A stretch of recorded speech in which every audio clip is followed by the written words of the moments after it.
Honda CB450. This bike was not only a paradigm shift for a major manufacturer, but it literally made an impression on the whole world. And despite certain mistakes, the CB450 showed the company the way forward. It was the first in a long line of big motorcycles from Japan, and the first Honda with a DOHC engine and unique torsion valve springs.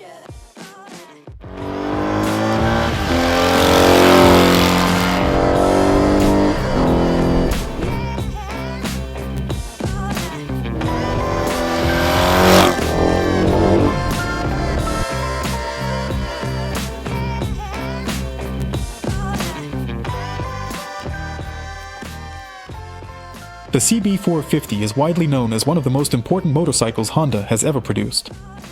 It's considered the company's first true twin and the world's first production motorcycle with a DOHC engine. But the significance of the CB450 doesn't end there. At that time, Honda was exporting a full range of motorcycles, from the 50cc Cub to its largest bikes, the 250cc Dream and the 300cc Hawk. But the problem was that most North American bikers had grown up on Triumphs and Harley-Davidsons, so they didn't consider Hondas to be real motorcycles. Honda realized that without a radically new product, no decisions would change this perception. At first, British and American motorcycle companies didn't even take Honda seriously. At that time, British manufacturers, who relied on sales of their 650cc twins, believed that Honda was incapable of producing anything comparable. This continued until 1964, when someone noticed that Honda was testing a 450cc two-cylinder engine on the factory track in Suzuki, Japan.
Compared to its European competitors, it stood out for its superior performance and a greater number of technical innovations. In short, this machine opened the door through which Japanese manufacturers entered the big bike market.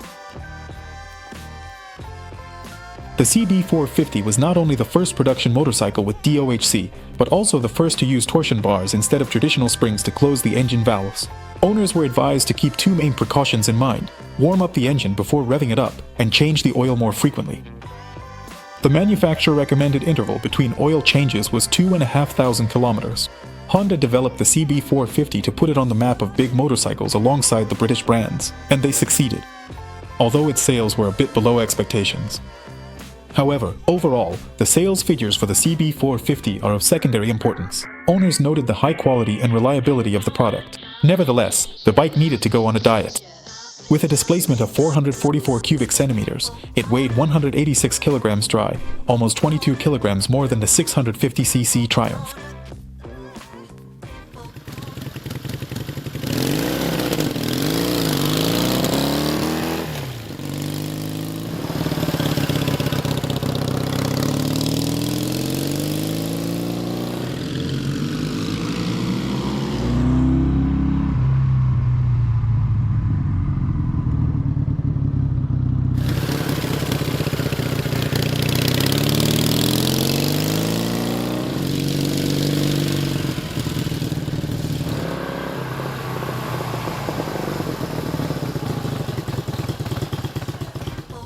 He also had a smaller motorcycle, the CL450 Dual Sport or Scrambler. Although most of the differences between them were cosmetic, the higher pipes, reinforced handlebars, and aggressive style of the CL450 made it better suited, but only slightly, for off-road riding. It was originally available only as a kit for the 1967 CB450 model. It was officially released in 1968 as the CL450K1 Scrambler. That same year, a 5-speed gearbox was introduced. However, the CL450 underwent changes much more slowly than the CB450 model.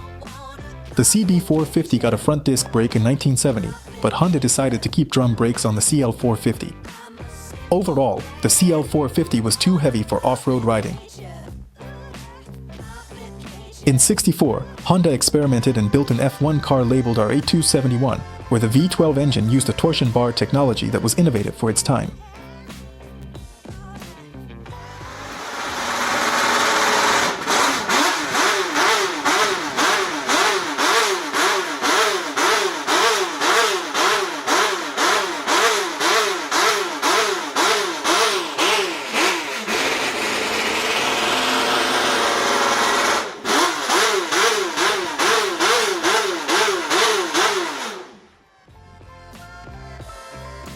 Despite using Grand Prix technology, the 450 just didn't have enough engine for such a heavy motorcycle. American Honda was asking for bigger and more powerful motorcycles, but Japanese Honda didn't quite understand what that meant. Later, Honda learned from a reliable source that the British were developing a 3-cylinder 750, and right away, the goal became clear. The result, of course, was the legendary CB750. Another drawback for Honda was its two-stroke competitors, which outperformed it. Honda's simple solution, in their opinion, was to increase the displacement to 500 cubic centimeters. The result was the Honda CB500T, and if the 450 vibrated a little, the 500 could easily be registered on the Richter scale. In road test magazines, riders stated that Honda had made a mistake by making an aging bike even worse. Honda actually gave it a facelift so it would match the new style introduced by the CB754.